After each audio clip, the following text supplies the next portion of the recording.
Okay, now y'all are hopping on the Fannita hate train, which I won't say I'm totally against, but I feel like people tried to warn y'all about the way that she was gonna act and the ignorant shit that she was gonna start saying. Hey y'all, let's get into this Fannita and Macavelli drama and also the pay gap with the black creators.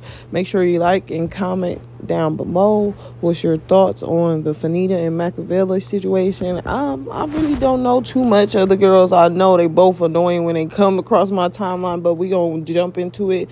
And they both talk about valid points with the pay gap, and I don't know why they beefing, but let's hop right into it, y'all. Comment down below. Now that she's lost a couple pounds, and let me cook, because a lot of y'all are bringing up that tart trip situation, and y'all are forgetting that Fannita in her head was always considered the big black funny girl.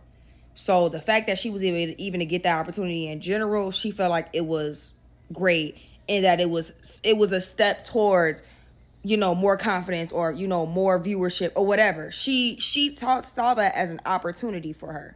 Now that she feels like she's a little bit more digestible, she's lost a couple pounds. She's able to say a lot more outrageous shit, because a lot of y'all be saying, Fannita always been talking like this. Yes, but she does got a little. She says it with a lot more conviction now. And I'm not gonna say like if I lost that much weight that I would be popping my shit as well, because I promise you I would.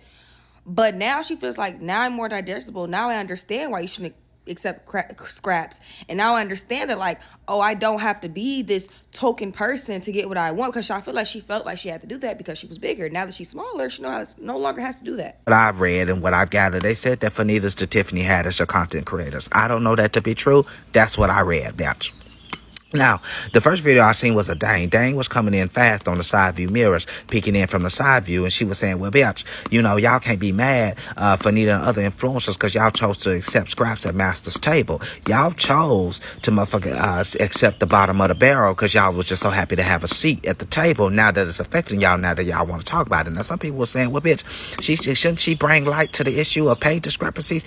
And, a lot of people was like, that wasn't their point. Now, if you don't know, there's a pay discrepancy going on, that black content creator and influencers is not paid like white folks, especially white women.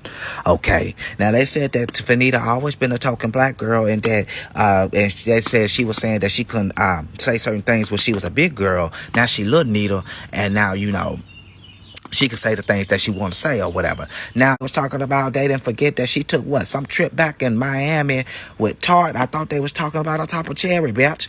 And that she was making fun of a girl named Brochure. What's that girl name? Is that girl named Brochure? Bria. Yeah, that's why I call it like Brochure. And it was like that but some people say this how she always been, and some people was like she done got more mean-spirited as the skinnier she. Now, I don't know the girl too much to say if she mean-spirited or not, but I know she come across my screen with them eyeballs bulging out, but she cool and whatever and whatnot. No shade. But I know she been getting into it with a lot of creators lately, and it just raising more awareness about how black creators are being paid. But they're saying she got the right message, but she's the wrong person because she been a tokenism in the white community. And I think that's where she's receiving the backlash, because she's just being more outrageous with her lip because she's smaller, because she lost all that weight. But comment down below y'all thoughts. Let's get back into it.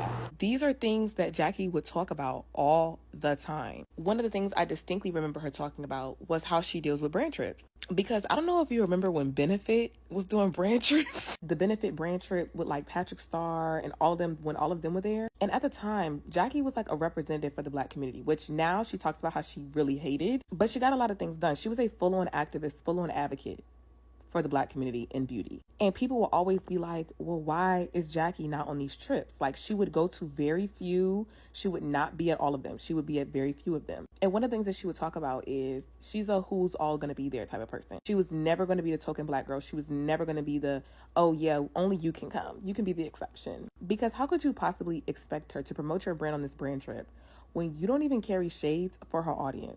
Bitch, now I know Fannita did not call Mecca ugly.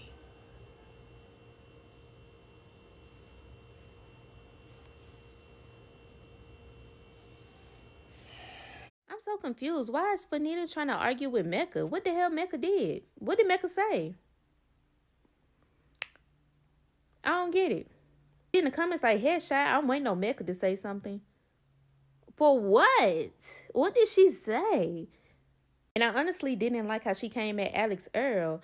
I don't watch Alex Earl like that, so I did go and check out a few of her TikTok videos. And whether you like it or not, she's an influencer. She's just a different demographic. She's an influencer, and that's why the brands and sponsorships reach out to Alex Earl, because she influenced the girls. All right, y'all, let's get into some of the comments. It says, well said. Where's the video? I missed it because what the heck is going on? It says, the part that made me the saddest was Fannita was calling out Mecca's for basically not being black enough after being the advocate for mixed light-skinned people. Fannita is a creator. She's not the creator she used to be.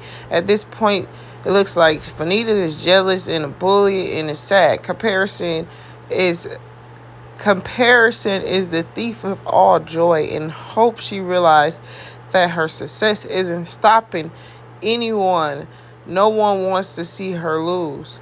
I love you. I love how you worded. I love me some Mecca, and she spoke gracefully. Nita's just feel like everyone is attacking her right now, and I understand it. Y'all comment down below so far. What's y'all thoughts between Fannita and her waking up everything? As a black creator, I do believe that black creators should be getting paid equitably for their talent. I do believe that black creators should be getting paid fairly. I believe that they should be getting the same checks, the same opportunities, the same outcomes. I believe that is true. And the work that I do reflects it. The way that I've engaged with the makeup community in the past reflects that, right? So if I was to now speak these things, I have a past of supporting black creators to show for the fact that I actually do care about this conversation. Was that a bit of shade? Yes, it was. Because I personally, I'm not going to be engaging in a conversation started by somebody who quite literally stole a spot in a brand trip from another black creator, all for some cheap airplane champagne and a double bed hotel room at the DoubleTree. You couldn't even get your whole hotel room for giving up on community like point, but nobody is saying it. I don't know if it feels too bad to say it, or if it just is uncomfortable, or you can't quite see it, but I'm going to be the person that rips the band-aid off. Marketing 101 is to go to where your target audience is. Black girls, black women, we're not getting the big influencer deals because in the head of the marketing director, black women only appeal to black women, and they do not want to sell their product to black women. Okay, no, but can we talk about it? Tag me in, coach, because I have plenty of thoughts. And I want to talk about being a black content creator on TikTok specifically, okay? I don't know what happened, but something happened after I passed 500,000 followers. Something in my algorithm shifted to where I have less engagement and my followers see less of my content now than they did when I had a smaller platform. I'm closer to having 1 million followers, and I have some of the worst engagement rates I've ever had. Right now, I have a video on my profile that I just posted to 600,000 followers, sitting at 190 something views. That's it. Been up for over an hour. The algorithm itself is suppressing me from my